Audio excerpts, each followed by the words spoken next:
Hello to all beautiful people of our beloved Mother Ghana.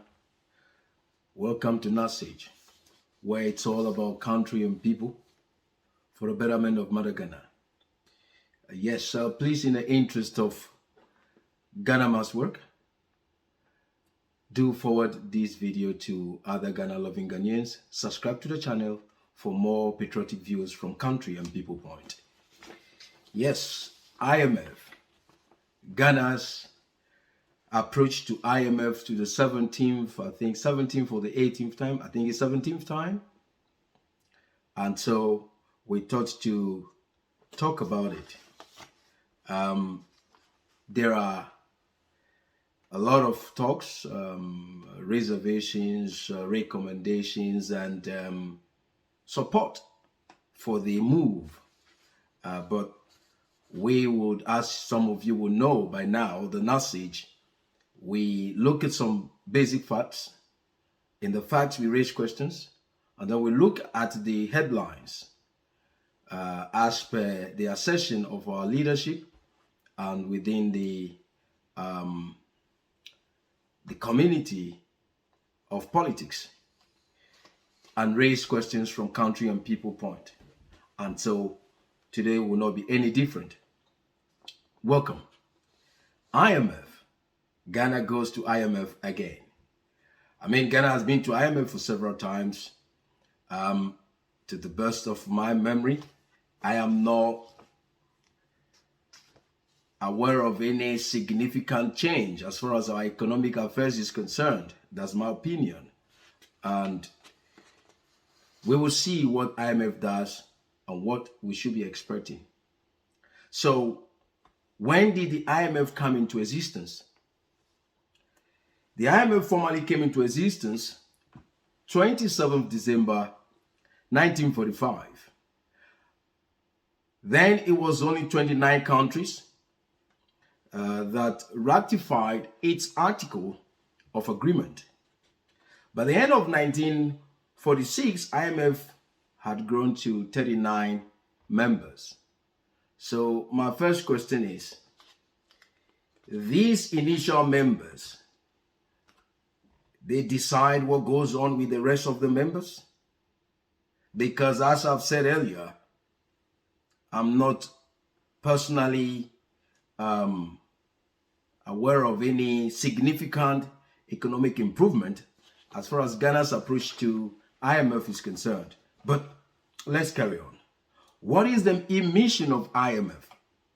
The IMF's mission is to promote global economic growth and financial stability. Is that what we see in Ghana?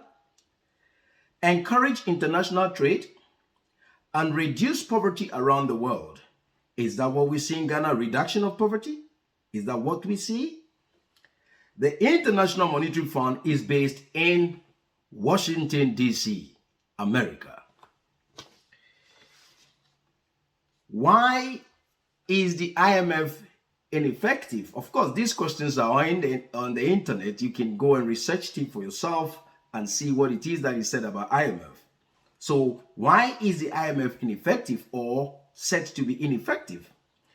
It remains ineffective because IMF lending is more likely to create long-term dependency than to act as a short-term assistance. I repeat, IMF lending is more likely to create long-term dependency than to act as a short-term assistance. Let's move on. Now, why has the IMF been criticized? There's a lot of criticism for IMF. So why? I will state one of them, which was a statement made by the Nobel Prize winning economics, Joseph Stiglittz. He denounced the fund as a primary culprit in the failed development policies implemented in some of the world's poorest countries. And I can liken Ghana to, as far as the international economic definition of poor country is concerned, Ghana is one of them.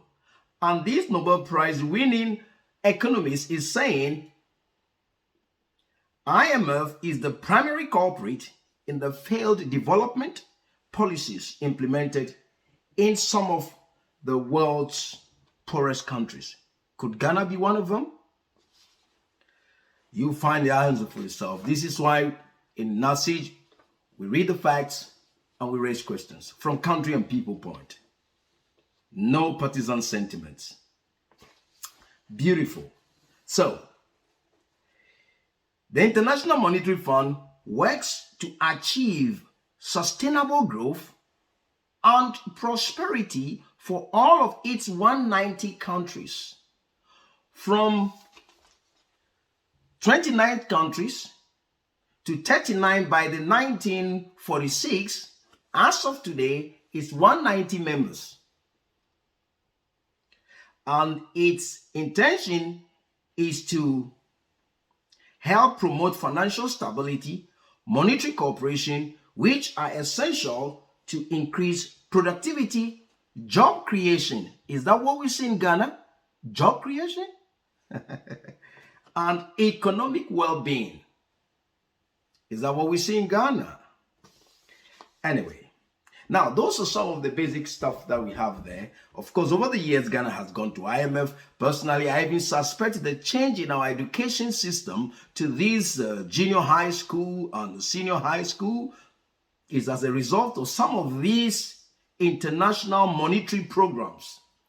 Because United Kingdom still run the A-level system, which is a very refined education system that by the time you go through it, you'll be well structured for life, not only to be a job seeker.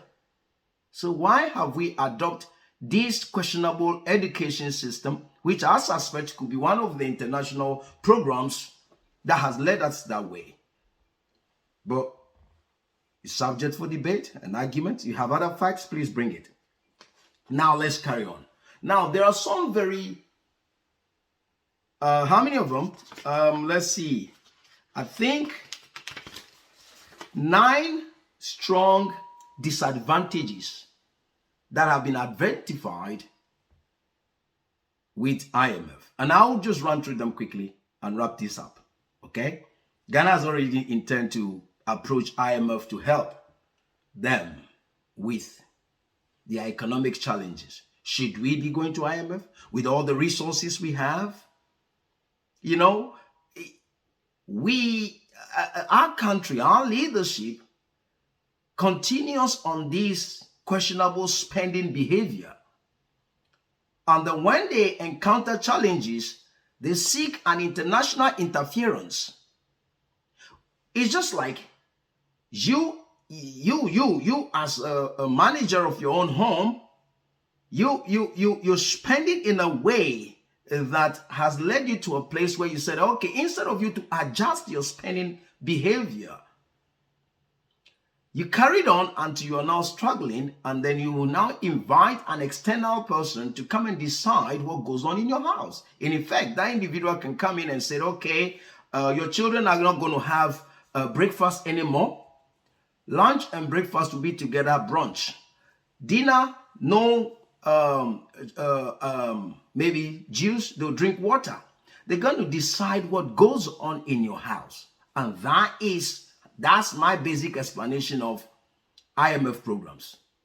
So it's possible by the time Ghana engages with them and accepts their proposals, it's possible some projects may stop. Some infrastructural projections may become things of the past. Let's see what comes out of it. But anyway, these are some of the disadvantages identified. And this one I picked it up from accountlearning.com. It says what? Passive approach by IMF. What is that? IMF has been passive in its approach and not been effective in promoting exchange stability and maintaining orderly exchange agreements. This is considered as one of the major disadvantages of IMF. How is that for Ghana? 2, unsound policy for fixation of exchange rate by IMF. Some of them I'm just going to read it. I'll not dwell too much on them. It says, and sound policy for fixation of exchange rate is one of the disadvantages of IMF. Some of the provisions of IMF are unsound. For example, devaluation is justified when international inflation causes fundamental de-equilibrium. If inflation persists, devaluation of currency cannot be effective. That's the explanation given. 3. Non-removal of foreign exchange restrictions by IMF. I'll not dwell on that one too much. There's one particular one that I'm very interested in. Inadequate resources. The resources at the disposal of IMF are not adequate to cater to the needs of member countries, which is a setback of IMF and certain capital inflows into the international financial system necessitates the strengthening of the fund resources. The resources of the fund may be enhanced by raising the quota, but developed countries are reluctant to increase the quota of the fund. So the question is these developed countries the initial 29 countries that started the IMF? Could it be? Could it be that the IMF is set up in such a way that all the other countries that have followed, especially the developing countries or the third world countries they are called, it's set up in a way to disadvantage them in their economic trajectory, what they desire to actually achieve as a country? Is it possible? I'm just asking questions. High interest rate is one of the disadvantages. Of course, you know Ghana has loan deficits in billions. You know it. And percentages like 6.6% to 14.56%. So it says that, developing countries experience a lot of difficulty in redeeming their loans borrowed from IMF. 6.6, 14.56. When businesses go to central bank or central bank they introduce their quantitative easing, sometimes it's even 0%. Yet our countries take money from IMF at such high percentages. No wonder Ghana cannot pay off. And yet we are now restructuring our spending behavior to come out of this vicious cycle. Yeah, it is a vicious cycle. Stringent conditions by IMF is one of the disadvantages. Yes, and that's where I want to stay for a minute. What are these things? Let me go straight to some of these stringent conditions that are coming or does come with IMF's programs. What are they? Liberalizing trade by removing exchange and import controls. Eliminating all subsidies so that the exporters are not in an advantageous position in relation to other trading countries. So bear those in mind, and still there is possible Ghana is going to be put under such restrictions.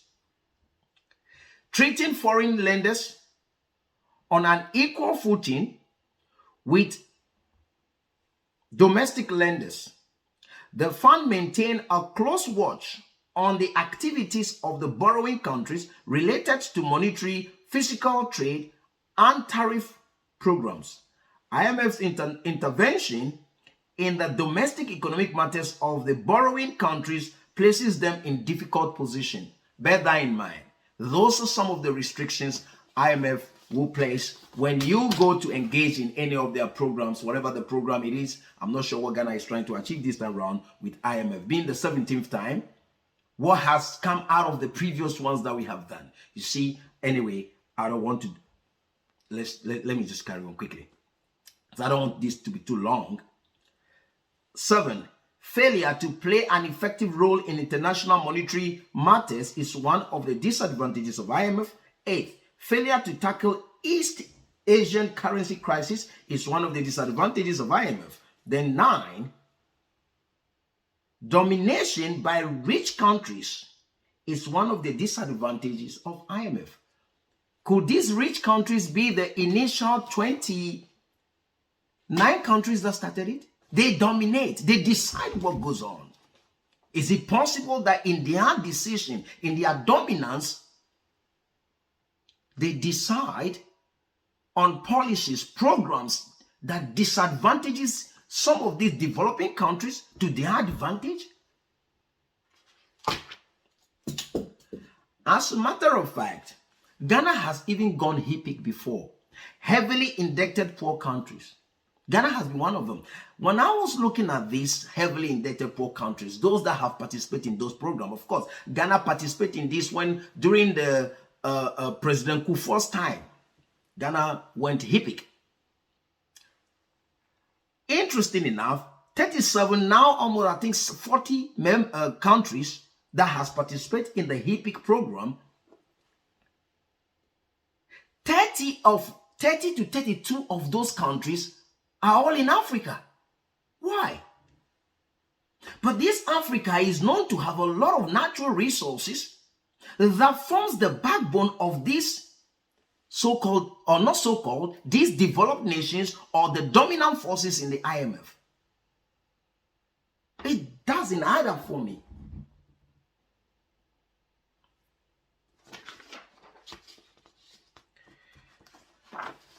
Those are some of the basic facts and some of the things that I found out as being what IMF is, what it intends to achieve. But in Ghana, I have not seen that being the things over the years that Ghana has engaged with IMF in different programs. I have not seen anything substantial as a change to our economic trajectory.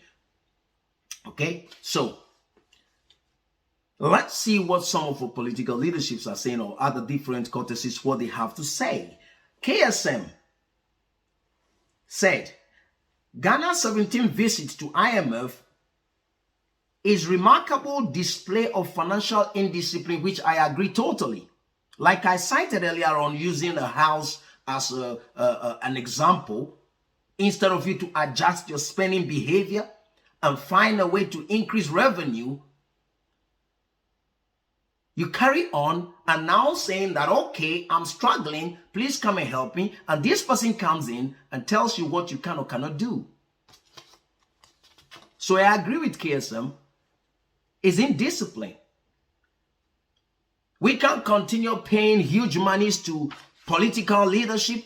I mean, some of the figures, even the presidential employees, over 300 plus, what at all goes on in the presidential palace to have such number of people?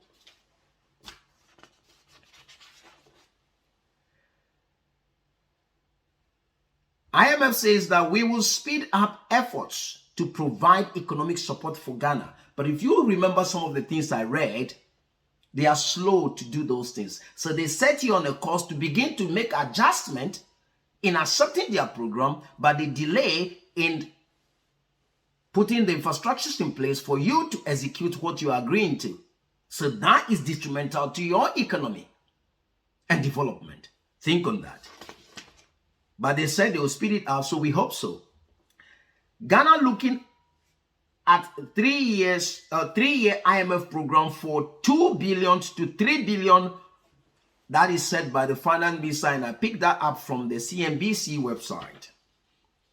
Ablakwa says that he suggested 10 different things that the government should do to adjust its expenditure whilst they're trying to look at the IMF. And the list is long. I mean, I'll just jump to a couple of them. Suspend the unconstitutional public funding of the 400 million national cathedral, recognize, renegotiate with owners of demolished properties of the national cathedral location, ban all oligarch presidential charter jet travels, which have cost suffering taxpayers in excess of 34 million Ghana cedi over the last 13 months. Like KSM said, financial indiscipline. We can't keep on spending on things like that and then say IMF should come and help us when we have so much resources. We are not disadvantaged in any way as far as resources is concerned. How to harness it, is that a problem? Or how to make good of it?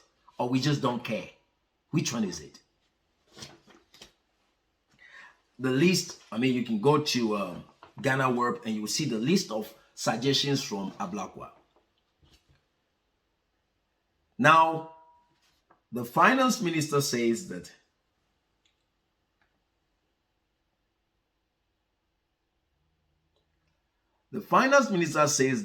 Ghana Beyond Aid pronouncement shouldn't stop us from going to IMF, Ofori-Atah said. Of course, those are the campaign promises of her president. Ghana Beyond Aid, big talk, eloquent speech. But here we are. We're holding bowls on a journey to go back for yet. But my question is, where is IMF getting Ghana's money for to loan Ghana to do Ghana's own job? Anyway, that's all we have for now. From NutSege, Ghana and People Point. Till we can away. God bless Mother Ghana. Long live the Fourth Republic. And please do us a favor, subscribe to the channel, share with other Ghana-loving Ghanaians, and feel free to leave a comment. We will do well to read and possibly respond. God bless you all.